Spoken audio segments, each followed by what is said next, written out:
Hello all the students, welcome to my channel my authority. आज हम जिस topic को कवर करेंगे वो है यूएन ऑर्गन, यानी कि यूनाइटेड नेशंस के ऑर्गन जो किससे रिलेटेड हैं, ह्यूमन राइट से रिलेटेड हैं। तो स्टार्ट करते हैं।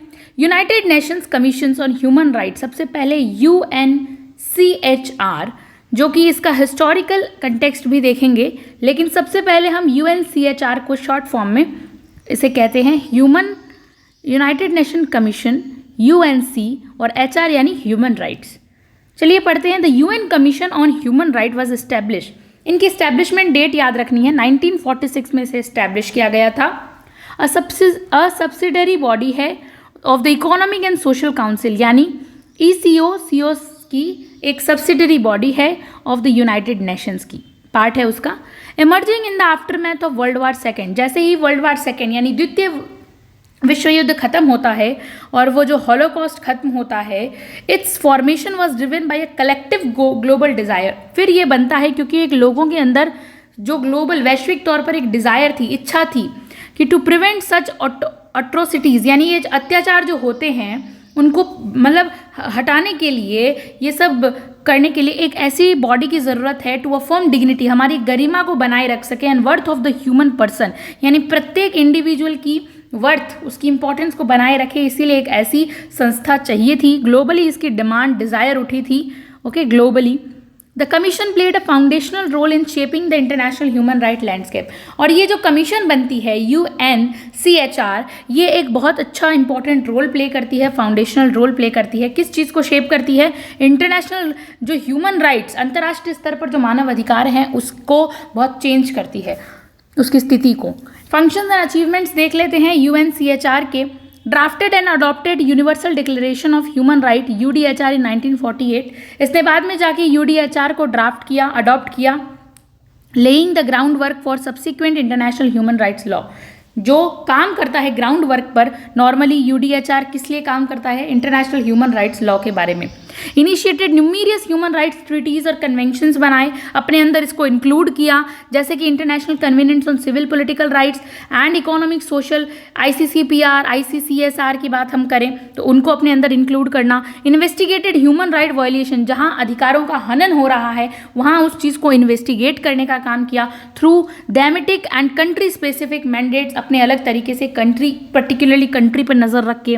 Okay, employ special rapporteurs and working groups के साथ, अलग अलग ग्रुप के साथ मिलकर काम किया। क्रिटिसिज्म भी देख लेते हैं इसका। डिस्पाइट इट्स कंट्रीब्यूशन, इसका बहुत है, यूएनसीएचआर फेस्ड क्रिटिसिज्म, इसे आलोचना भी मिली फॉर इट्स पॉलिटिसाइजेशन, क्योंकि ये बहुत राजनीतिकरण हो गया इसके अंदर। And the inclusion of states with poor human rights records, क्योंकि कुछ स्टेट्स अच्छे से अपनी ह्यूमन राइट्स को फॉलो नहीं करवा रहे थे, तो ये रिकॉर्ड्स भी इसके अंदर शामिल हो गए। Leading to a lack of credibility, इसकी निर्भरता, इसकी जो क्रेडिबिलिटी है उस पर भी ज़्यादा सवाल उठने लगे।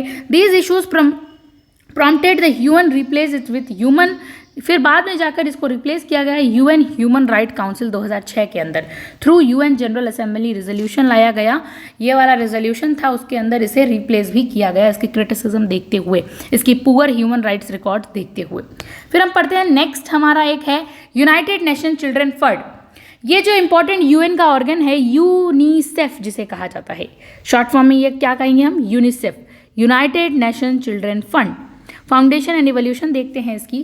तो UNICEF was created on December 11, 1946। ये डेट याद रखनी ज़रूरी है। December 11 को इसको अडॉप्ट किया, क्रिएट किया गया था, बनाया गया था। Initially as a temporary relief organization to provide emergency aid to childrens. उस समय जब वर्ल्ड वार सेकेंड चल रहा था तो वहाँ के बच्चों को एड प्रोवाइड करने के लिए, हेल्प प्रोवाइड करने के लिए बनाया गया था, टेम्पररी रिलीफ के लिए, ताकि कुछ समय के लिए उन्हें हेल्प मिल सके। ये ऑर्गेनाइजेशन था, एमरजेंसी के लिए लाया गया था, क्योंकि बहुत सारे बच्चे इफेक्ट हुए थे वर्ल्ड वार सेकेंड के अंदर। तो recognization the ongoing global needs, लेकिन बाद में इसकी डिमांड उठती गई इसकी, इसीलिए हमेशा के लिए बना, परमानेंट कर दिया गया इसको बाद में यूएन सिस्टम के अंदर 1953 में। पहले 46 में बना, 53 तक इसे बाद में जाके परमानेंट बॉडी बना दिया गया। पहले ये टेम्पररी था। मैंडेट और स्कोप देखते हैं। जो यूनिसेफ का मिशन क्या रहता है, advocate for the protection of childrens right, बच्चों के अधिकारों की रक्षा करना ही यूनिसेफ का एक मिशन है। To help meet their basic needs, ताकि बच्चों को उनकी जो बेसिक मूलभूत आवश्यकताएं हैं, ज़रूरतें, वो पूरी हो सके। And to expand their opportunities, उन्हें बहुत ज़्यादा अपॉर्चुनिटी मिल सके बाद में, to reach their full potential, वो अपने फुल पोटेंशियल तक जा सके, फुल अपने जो बॉडी का, उनका मस्तिष्क का, एवरीथिंग को अचीव कर सके। इसके लिए ज़रूरी है उन्हें अवसर मिले। It is guided by the convention of rights of the child. ये 1989 में किस चीज़ से गाइड है? Convention on the right of the child पर, बच्चों के अधिकारों से ये गाइड है। Which defines the civil, political, economic rights of the children. इसमें सभी बच्चों के नागरिक, राजनीतिक, आर्थिक, सामाजिक और कल्चरल राइट्स इंक्लूड हैं। ये जो ऑर्गेनाइजेशन है, इसका की एरिया देखते हैं, फोकस का किस पर बात करता है मेनली, तो हेल्थ एंड न्यूट्रिशन पे बात करता है, बच्चों के स्वास्थ्य और उनको पोषण देना, इंक्लूडिंग इम्यूनाइजेशन कैंपेन्स लगाता है बच्चों के लिए, आहार विहार, and water sanitation and hygiene, जिसे वॉश कहा जाता है। देखिए वाटर, WSH यानी वॉश, एक तरह से वाटर का WA है, सैनिटाइजेशन, हाइजीन की बात करना, wash, education and gender equality देना, बच्चों को शिक्षा, समानता, लिंग समानता हो, चाइल्ड प्रोटेक्शन फ्रॉम वायलेंस है, बच्चों को शोषण से और हिंसा से बचाना, emergency relief in conflict and disaster zone, ऐसे इमरजेंसी अगर लग जाती है, आपातकाल लग जाता है, तो बच्चों को क्या करना, जो डिजास्टर जोन होते हैं, जहाँ खतरा सबसे ज़्यादा होता है, उस जगह से दूर करना, रिलीफ का काम करता है ये यूनिसेफ। ग्लोबल इम्पैक्ट इसका क्या पड़ता है वैश्विक स्तर पर? यूनिसेफ जो है ऑपरेट होता है विद इन ओवर 190 कंट्रीज में आज यूनिसेफ देखने को मिलता है, एंड टेरिटरीज अलग अलग क्षेत्रों में है। It has been instrumental in reducing child mortality, जो बच्चे मर रहे होते हैं, चाइल्ड मोर्टेलिटी, मृत्यु दर जो होती है, बाल मृत्यु दर, उसको जो है इसने बहुत कम किया है, रिड्यूस किया है, बच्चे जो मरते हैं पहले उसको कम किया है। प्रमोटिंग यूनिवर्सल प्राइमरी एजुकेशन, प्राथमिक शिक्षा सभी बच्चों को मिले, इस चीज़ की बात करता है। And fighting HIV AIDS in childrens में, अगर HIV और एड्स जैसी बीमारियां हैं तो उसको लड़ने में, उससे लड़ने में ये मदद करता है, यूनिसेफ का ये रोल है। थर्ड ऑर्गन देखते हैं, UN हाई कमिश्नर रिफ्यूजी, बहुत इंपॉर्टेंट है, UN high commissioner for refugee, UNHCR। इसका हिस्टोरिकल कंटेक्स्ट देखते हैं तो ये इस्टेब्लिश कब होता है? 14 दिसंबर 1950 को, यानी 14 दिसंबर 1950 को रिफ्यूजी वाला जो कमिश्नर है, UN कमिश्नर फॉर रिफ्यूजी आता है, जिसके अंदर बाय जनरल असेंबली से के द्वारा अपनाया जाता है, इस्टेब्लिश किया जाता है, to address the displacement caused by world war. ये सब क्या है? वर्ल्ड वार 2 के अंदर जो भयावह स्थिति थी उसको देखते हुए ये सब बने थे। उस समय क्या होता था, रिफ्यूजी को डिस्प्लेसमेंट करवा दिया जाता, अपने देशों से निकाला दे दिया जाता था, किसी भी कारण से, तो उस टाइम उन लोगों की सुरक्षा के लिए बनाया गया ऑर्गेनाइजेशन है। Its initial 3 year mandate was extended repeatedly due to, मतलब आज भी जो है ना, हम देखते हैं कि ये वर्ल्ड वार 2 के टाइम बना, जैसे यूनिसेफ बना, तो ये उस टाइम बने ज़रूर हैं, लेकिन आज भी इनकी जो ग्रोइंग डिमांड ही है, क्योंकि लोग आज भी रिफ्यूजी क्राइसिस देखने को मिलते हैं, शरणार्थी आपदा आती ही रहती है, तो ये हमेशा के लिए मैंडेट कर दिया गया। पहले ये 3 साल के लिए बनाया गया था, बाद में इसे एक्सटेंडेड किया गया और बढ़ाया गया। इसके कोर मैंडेट क्या थे, किस चीज़ पे ध्यान देता था? प्रोटेक्ट एंड सपोर्ट रिफ्यूजी, शरणार्थियों को सुरक्षा देना, सपोर्ट करना, एस्लम सीकर्स, जिनको घर की ज़रूरत है, रहने की, ठिकानों की, स्टेटलेस पर्सन, जो है जिनके पास कोई कंट्री से नहीं है, कोई स्टेटलेस है, एंड इंटरनली डिस्प्लेस्ड पर्सन, जो अपने ही जगह से खदेड़ कर निकाले गए हैं, उनको ये सीक करता था, हेल्प करता था। असिस्ट इन ड्यूरेबल सिचुएशन, ऐसी खतरनाक सिचुएशंस में उन्हें देना। Voluntarily repatriations, local integration and resettlement in a third country, उन्हें तीसरी कंट्री में जाके बसाने का काम ये जो है UNHCR का काम था। ओके, लीगल फाउंडेशन देखते हैं। UNHCR work in is underpinned by 1951 refugee convention and its 1967 protocol which define who is a refugee and outline. ये जो एक प्रोटोकॉल आता है उसमें पता करते हैं कि वास्तव में रिफ्यूजी शरणार्थी कौन है, ये इस चीज़ को बताता है। लीगल ऑब्लिगेशंस लगाता है, स्टेट्स के ऊपर दायित्व थोपता है कि आपको ये जो डिस्प्लेस्ड पीपुल है इनको जो है संरक्षण करना है, इनका प्रोटेक्शन करना है। तो UNHCR का वर्क है ये पता करना, अंडरपिन 1951 का कन्वेंशन जो था प्रोटोकॉल, उसके तहत रिफ्यूजी की आउटलाइन करना। ग्लोबल ऑपरेशन देखते हैं। UNHCR is active in over 130 country में आज एक्टिव है ये, assisting more than 100 million forcibly displayed, जिन्हें फोर्स करके निकाला गया है, अपने इंडिविजुअल्स लोगों की मदद करना एज ऑफ 2023 तक भी हम देख पा रहे हैं। It provides life saving assistance such as shelter, और ये जो संस्था है वो क्या प्रोवाइड करती है, घर, खाना, पानी और लीगल एड, यानी कुछ अगर सहायता, वैधानिक सहायता चाहिए या साइकोलॉजिकल सपोर्ट, मेंटल ट्रॉमा से रिलेटेड कुछ सपोर्ट चाहिए अगर उससे वो गुजर रहे हैं तो ये देता है, प्रोवाइड करवाता है। नेक्स्ट ऑर्गन है united nation commission on status of women, CSW। पढ़ते हैं CSW क्या है, वुमेन से रिलेटेड है, आपको पता है। CSW वाज फाउंडेड इन 1946 में इसको फाउंड किया गया, such as functional commissions under इशोक्स, इसके अंडर ही फाइंड आउट किया गया इसको भी। And task with promoting gender equality, इसका काम क्या था, जेंडर इक्वालिटी, लिंग समानता हो। भारत क्या मतलब बहुत सारे वर्ल्ड में ऐसी स्थिति थी उस समय कि वुमेन्स को gender equality, right to vote, ये सब कुछ भी नहीं था। तो वुमेन्स का एम्पावरमेंट करना प्रत्येक कंट्री के अंदर, ये CSW जो है इस चीज़ को सुनिश्चित करता था। इसका मेजर कंट्रीब्यूशन देखते हैं हम, instrumental in drafting convention on elimination all forces discrimination against women, CEDAW, कल भी हमने इसको पढ़ा था और इस चीज़ को हमने वीडियो भी अपलोड किया, आप जाके देख सकते हैं, इसको डिटेल में कवर किया गया है। अडॉप्टेड इन 1979 के अंदर इसको अडॉप्ट किया गया था।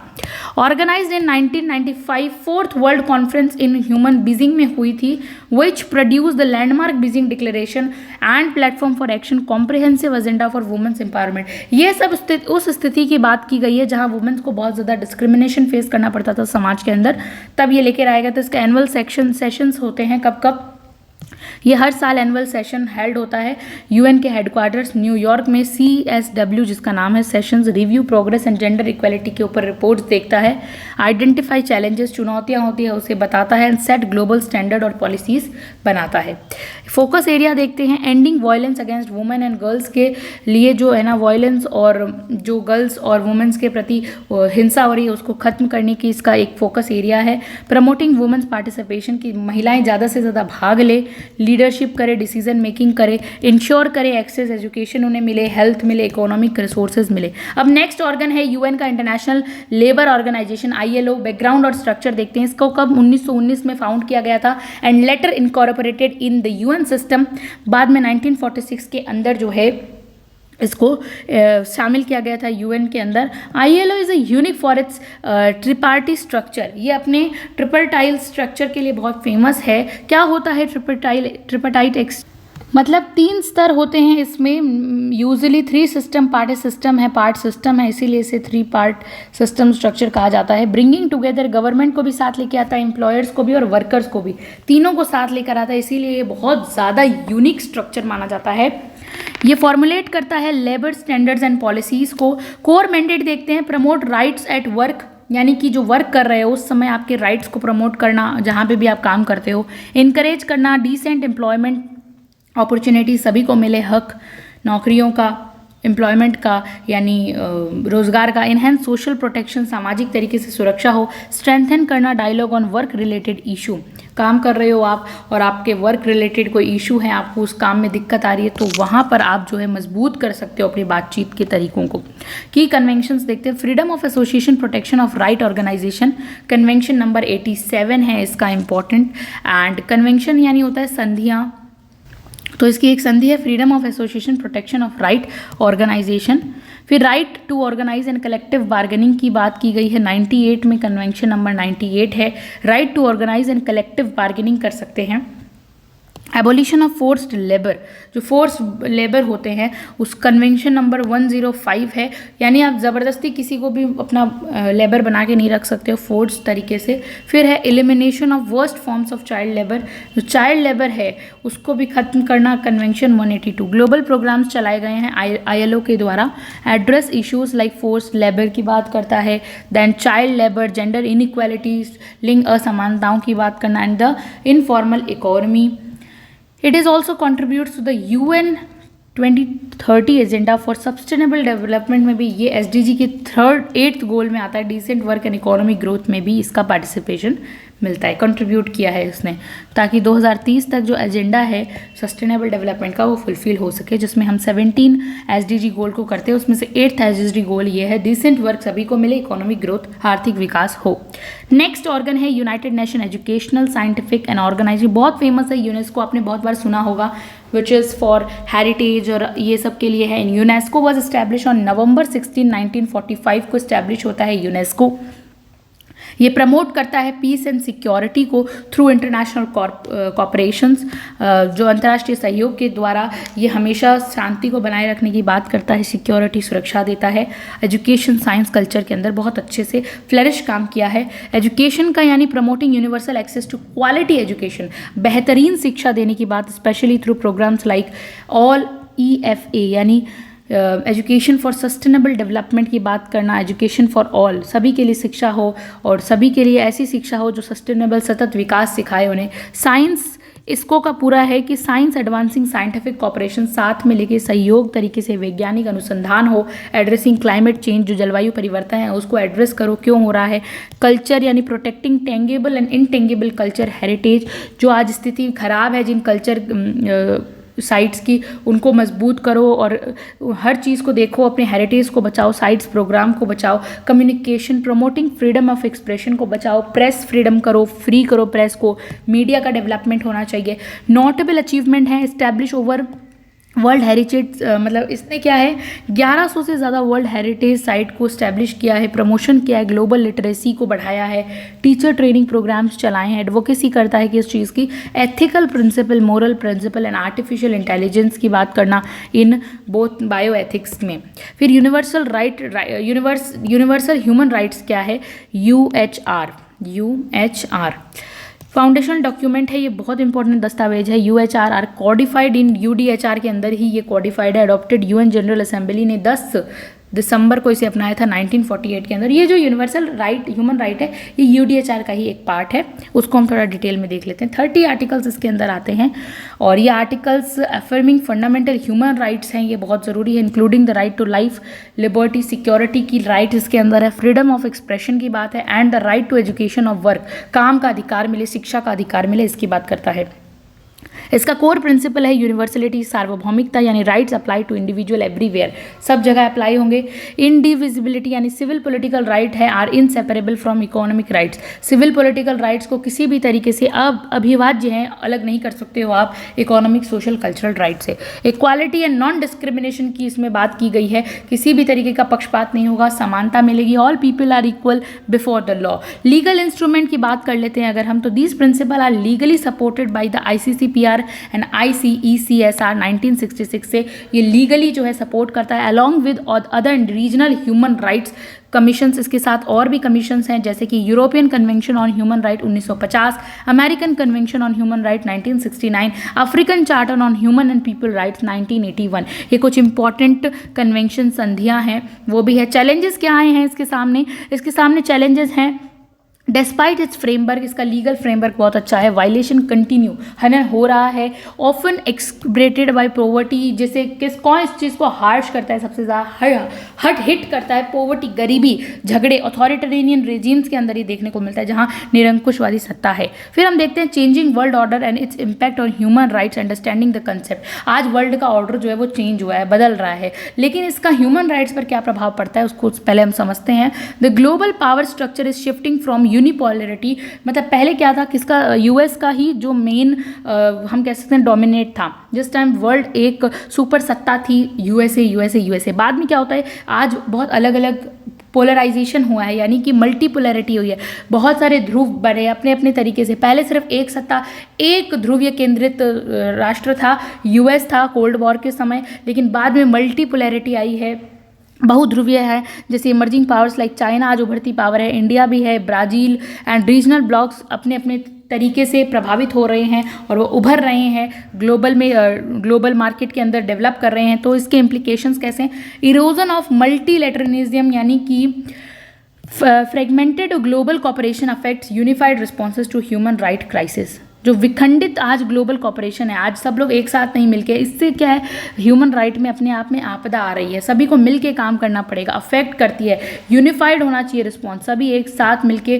मतलब एकत्रित होकर यूनिफाइड करे। ओके, और टेक्नोलॉजिकल चैलेंजेस आज हमारे सामने आ रहे हैं, जैसे डिजिटल सर्विलांस, मतलब एक देश दूसरे देश पर डिजिटल तरीके से निगरानी बनाए हुए, आर्टिफिशियल इंटेलिजेंस बढ़ता हुआ खतरा है, are increasingly used by the states और monitor citizen, infringing on privacy rights के ऊपर इन्फ्रिज कर रहा है, वो बहुत ज़्यादा खतरा बना हुआ है।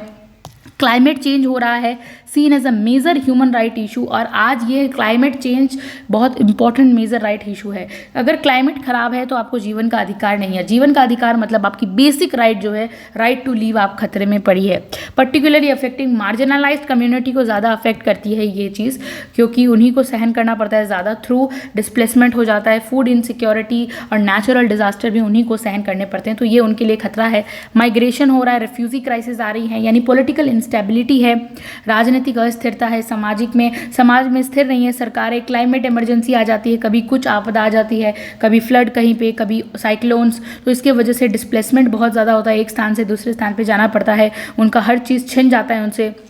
इससे क्या है, रिफ्यूजी प्रोटेक्शन रेजिम्स में जहाँ रिफ्यूजी को प्रोटेक्शन मिलना चाहिए, ऐसे ये चैलेंज है इंटरनेशनल के लिए, पूरे अंतर्राष्ट्रीय। पॉपुलिज्म एंड नेशनलिज्म बढ़ रहा है, यानी कि राइजिंग पॉपुलिस्ट गवर्नेंस, ऐसी गवर्नेंस बज रही है जो बहुत ज़्यादा लोक लुभावन वाली है, अदर अंडरमाइन करती है वो ह्यूमन राइट्स के नॉर्म्स को, वो केवल अपनी कहते हैं ना, अपनी पॉपुलराइजेशन जानना चाहती है, पॉपुलिस्ट ज़्यादा से ज़्यादा फेमस होना चाहती है, वो रिड्यूस करती है प्रेस की फ्रीडम को ताकि उनकी सत्ता बनी रहे, एंड रिस्ट्रिक्ट करती है माइनॉरिटी के राइट्स को, अल्पसंख्यकों के अधिकारों को। इसमें बहुत ज़रूरी है, सुधार की आवश्यकता है। टू एड्रेस दीज इशूज़, इन इशूज़ को एड्रेस करने के लिए there is a growing demand for reforming global governance institution such as UN security council को एनहेंस करना, अकाउंटेबिलिटी को एनहेंस करना, mechanism with international human right regimes को आगे बढ़ाना। कंक्लूड करते हैं आंसर को, the global human right architecture comprises a diverse array of institution and treaties aimed at upholding the dignity of individual across all Nations. ज़रूरी है आज सभी की डिग्निटी बने, चाहे एक ही मानव क्यों ना हो,